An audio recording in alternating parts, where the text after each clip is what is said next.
Khuddhaka Nikàya. Mahavagga, the Great Chapter. Pabhaja Sutta, the Going Forth. Translated from the Pali by Thanissaro Bhikkhu. I will describe the going forth. How he, the one with vision, went forth. How he reasoned and chose the going forth. Household life is crowded. A realm of dust. While going forth is the open air. Seeing this, he went forth. On going forth, he avoided evil deeds in body, abandoning verbal misconduct. He purified his livelihood. Then he, the Buddha, went to Rajagaha, the mountain fortress of the Magadhans, and wandered for alms. Endowed with all the foremost marks. King Bimbisara, standing in his palace, saw him. And on seeing him, consummate in marks, said, "Look at this one, sirs. How handsome, stately, pure. How consummate his demeanor. Mindful, his eyes downcast. Looking only a plough length before him.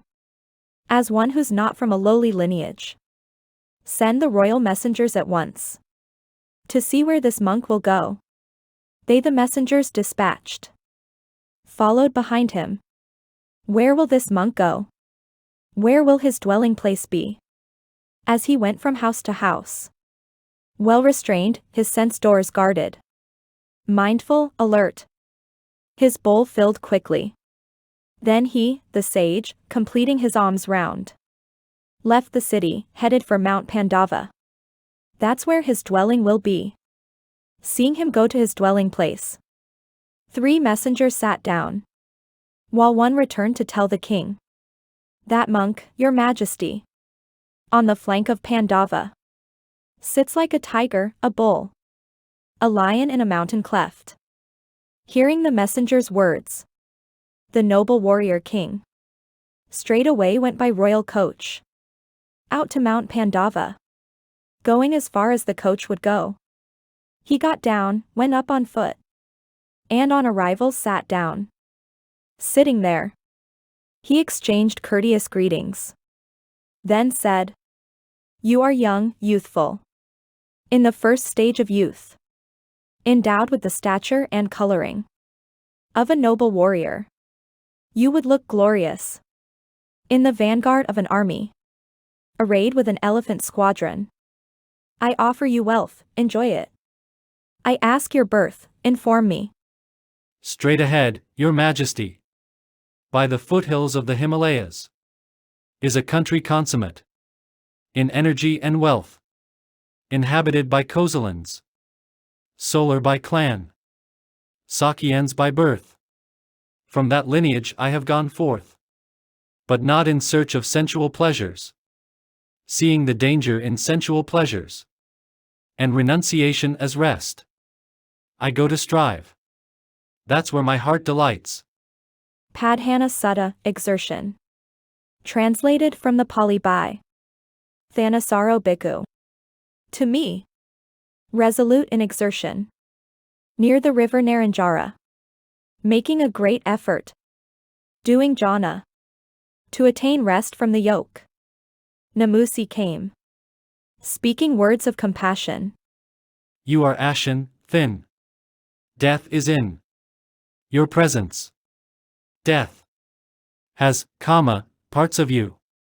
Only one part is your life. Live, good sir. Life is better. Alive. You can do acts of merit. You're living the holy life. Performing the fire sacrifice will heap up much merit. What use is exertion to you? Hard to follow the path of exertion. Hard to do, hard to sustain." Saying these verses, Mara stood in the awakened one's presence. And to that Mara, speaking thus, the Blessed One said this: "Kinsman of the heedless, evil one, come here for whatever purpose. I haven't, for merit, even the least bit of need." Those who have need of merit, those are the ones Mara's fit to address. In me are conviction, austerity, persistence, discernment. Why, when I'm so resolute, do you petition me to live? This wind could burn up even river currents. Why, when I'm resolute, shouldn't my blood dry away? As my blood dries up, gall and phlegm dry up. As muscles waste away, the mind grows clearer. Mindfulness, discernment, concentration stand more firm. Staying in this way, attaining the ultimate feeling. The mind has no interest in sensual passions. C. A being's purity. Sensual passions are your first army. Your second is called discontent.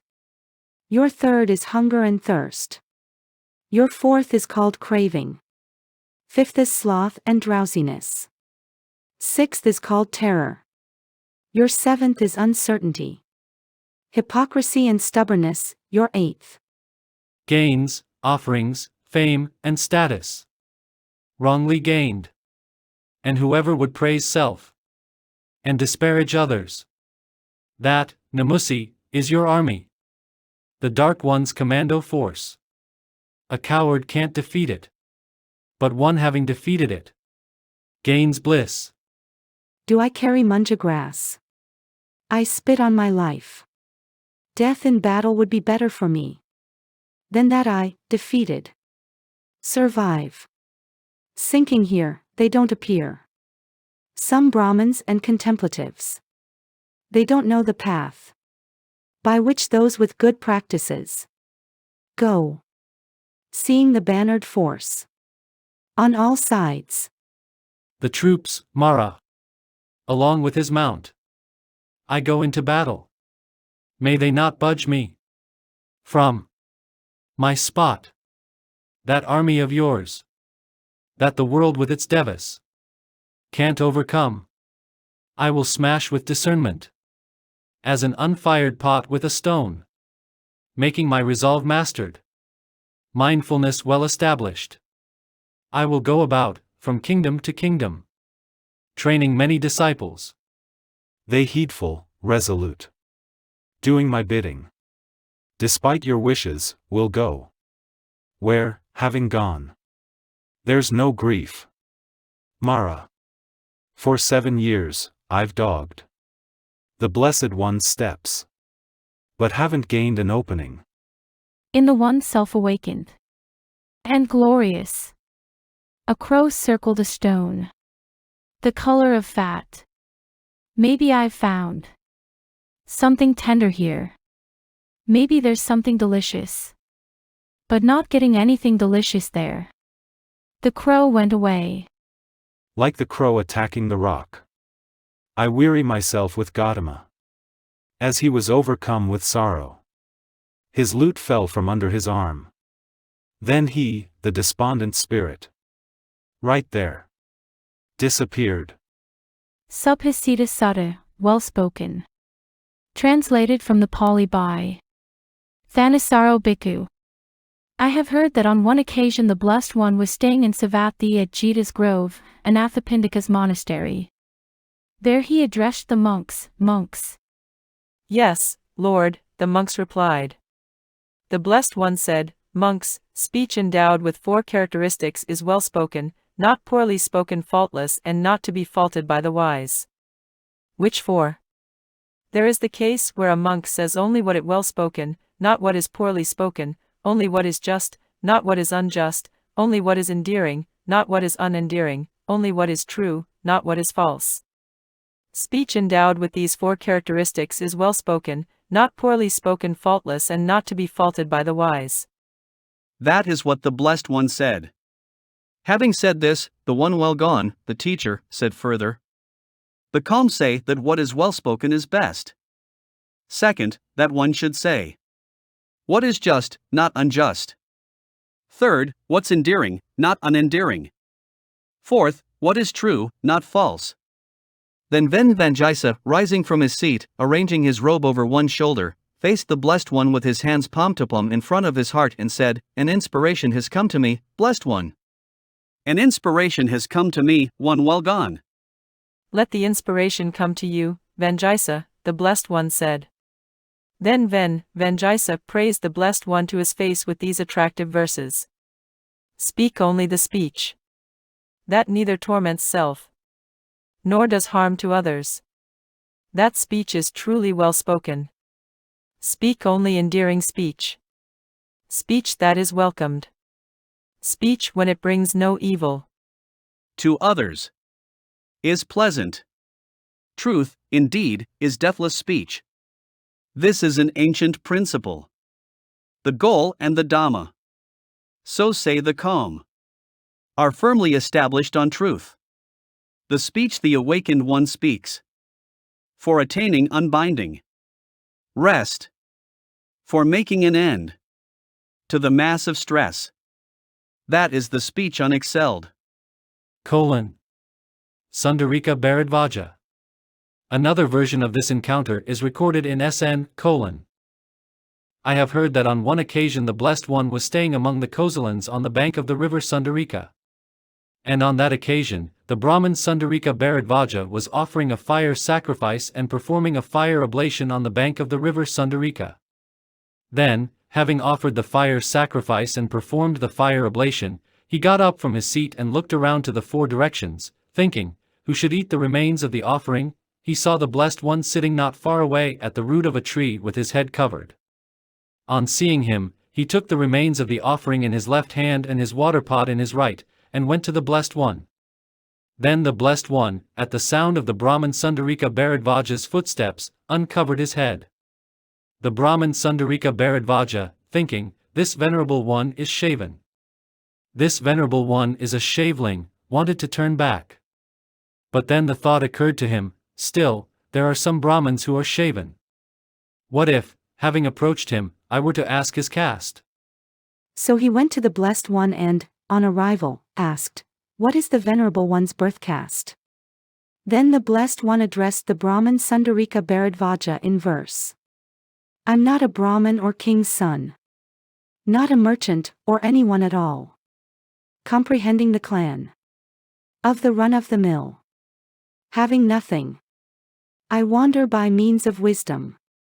In the world. Wearing my outer robe. I wander without home. My hair shaven off. My mind entirely unbound. Not adhering to people here. You ask me an inappropriate question. About clan. Sundarika. But, sir, Brahmins surely inquire of Brahmins. Are you among the Brahmins? The Buddha. If you say you're a Brahmin. And I'm not a Brahmin. I ask you the 3 lines of the Saviti. And its 24 syllables.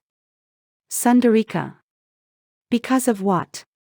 Did seers, men, noble warriors, and Brahmins, many of them here in the world, first, arrange sacrifices to Devas? The Buddha. Whoever has attained the end, an attainer of knowledge, should receive an oblation at the time of a sacrifice. His sacrifice, I say, would succeed. Sundarika. So yes, our sacrifice will succeed. For we have seen an attainer of knowledge like you. It's from not seeing those like you that someone else eats the sacrificial cake. The Buddha. Therefore, Brahman, as you are seeking your benefit, approach and ask. Perhaps you may find here one at peace, with no anger, no desire, no affliction, one with good wisdom. Sundarika. I delight in sacrifice.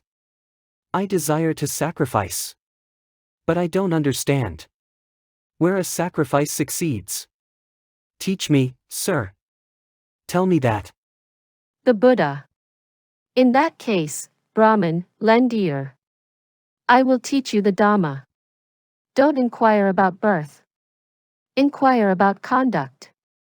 As from wood, a fire is born. So a sage, even from lowly birth, steadfast, restrained. Through a sense of shame. Becomes a thoroughbred. One tamed by truth. Endowed with self-control. Attained to the end of knowledge. Having fulfilled the holy life. To him, at the right time. You should bestow an offering. To him a Brahmin aiming at merit. Should sacrifice. Those with well-restrained minds. Straight as a shuttle.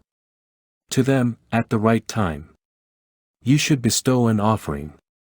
To them a Brahmin aiming at merit. Should sacrifice. Those devoid of passion. Their faculties well-centered. Released like the moon. From the grasp of an eclipse.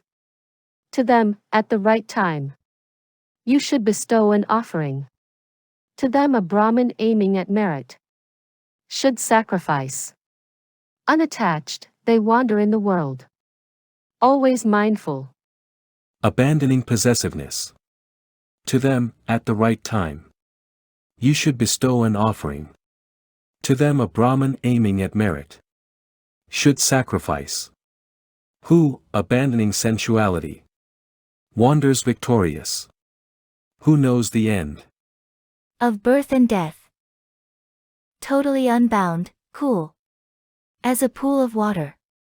The Tathagata deserves. The sacrificial cake. Consonant among the consonant. Far from the discordant. The Tathagata of infinite discernment. Not smeared here or beyond. The Tathagata deserves. The sacrificial cake. In whom no deceptiveness dwells. No conceit. Devoid of greed, undash. Possessive, undash. Desiring. His anger dispelled. His mind entirely unbound. A Brahmin who has abandoned the stain of grief. The Tathagata deserves the sacrificial cake. He has abandoned the homes of the mind. Has no possessions at all. No clinging here or beyond. The Tathagata deserves the sacrificial cake. Centered, he's crossed over the flood. He knows the Dhamma through the highest view. Effluence ended, bearing his last body. The Tathagata deserves the sacrificial cake. Whose effluent of becoming and harsh speech are destroyed, finished, do not exist. He, an attainer of knowledge. Everywhere totally released, The Tathagata deserves the sacrificial cake. Gone beyond snares. For whom there are no snares. Who, among those attached to conceit, is unattached to conceit. Comprehending stress. Along with its field and its site. The Tathagata deserves the sacrificial cake. Independent of desire. Seeing seclusion. Gone beyond the views known by others. Who has no supports. No mental objects. At all. The Tathagata deserves the sacrificial cake. In whom, having understood them, phenomena from high to low are destroyed, finished, do not exist. At peace, released in the ending of clinging. The Tathagata deserves the sacrificial cake. Seeing the end and ending of fetters and birth. Having dispelled the path of passion. Without trace. Pure, faultless, stainless, clear. The Tathagata deserves the sacrificial cake. Who doesn't contemplate self by means of self. Centered, straightened. Steadfast in mind. Truly unperturbed. Free from rigidity, free from doubt. the Tathagata deserves the sacrificial cake. Who has no conditions for delusion. With knowledge and vision of all phenomena. He carries his last body. Having attained the unexcelled. Self-awakening, auspicious. To that extent is the purity of a spirit, The Tathagata deserves the sacrificial cake. Sundarika. And may my offering be a true offering. From having obtained an attainer of knowledge like you, as Brahma is my witness. May the Blessed One accept. May the Blessed One eat my sacrificial cake. The Buddha. What's been chanted over with verses shouldn't be eaten by me. That's not the nature, Brahman, of one who's seen rightly. What's been chanted over with verses awakened ones reject. That being their Dhamma, Brahman. This is their way of life. Serve with other food and drink. A fully perfected great seer. His effluence ended. His anxiety stilled. For that is the field. For one looking for merit. Sundarika. It's well, Blessed One, how I understand. Who should eat the offering of one like me? Whom I should seek at the time of sacrifice? Having received your advice. The Buddha. Whose violence is fully gone. Whose mind is limpid. Whose sloth is dispelled. Fully released from sensuality. One who has subdued boundaries. A master of birth and death. A sage consummate in sagacity, When one like this has come to the sacrifice. Then, subduing scorn, with hands palm to palm. Over the heart. Do homage. Worship him with food and drink. In this way the offerings will succeed. Sundarika. Master, the awakened one. Field of merit. Unexcelled in all the world. Recipient for all the world. Deserves the sacrificial cake. A gift given to you, Master. Bears great fruit. Then the Brahmin Sundarika Bharadvaja said to the Blessed One, Magnificent, Master Gautama. Magnificent. Just as if he were to place upright what was overturned, to reveal what was hidden, to show the way to one who was lost, or to carry a lamp into the dark so that those with eyes could see forms, in the same way has Master Gautama through many lines of reasoning made the Dhamma clear. I go to Master Gautama for refuge, to the Dhamma, and to the Sangha of monks. Let me obtain the going forth in Master Gautama's presence, let me obtain acceptance, into the Bhikkhu Sangha. Then the Brahmin Sundarika Bharadvaja obtained the going forth in the Blessed One's presence, he obtained acceptance. And not long after his acceptance dwelling alone, secluded, heedful, ardent, and resolute he in no long time reached and remained in the supreme goal of the holy life, for which clansmen rightly go forth from home into homelessness, knowing and realizing it for himself in the here and now. He knew, birth is ended, the holy life fulfilled, the task done. There is nothing further for the sake of this world, and so then, Sundarika Bharadvaja became another one of the arahants. Magga. I have heard that on one occasion the Blessed One was staying near Rajagaha on Vulture Peak Mountain. Then the young Brahmin Magga went to the Blessed One and, on arrival, exchanged courteous greetings with him. After an exchange of friendly greetings and courtesies, he sat to one side. As he was sitting there, he said to the Blessed One, Master Gautama, I am generous, a master of giving, magnanimous, responsive to requests. I search for wealth righteously. Having searched for wealth righteously, then with wealth.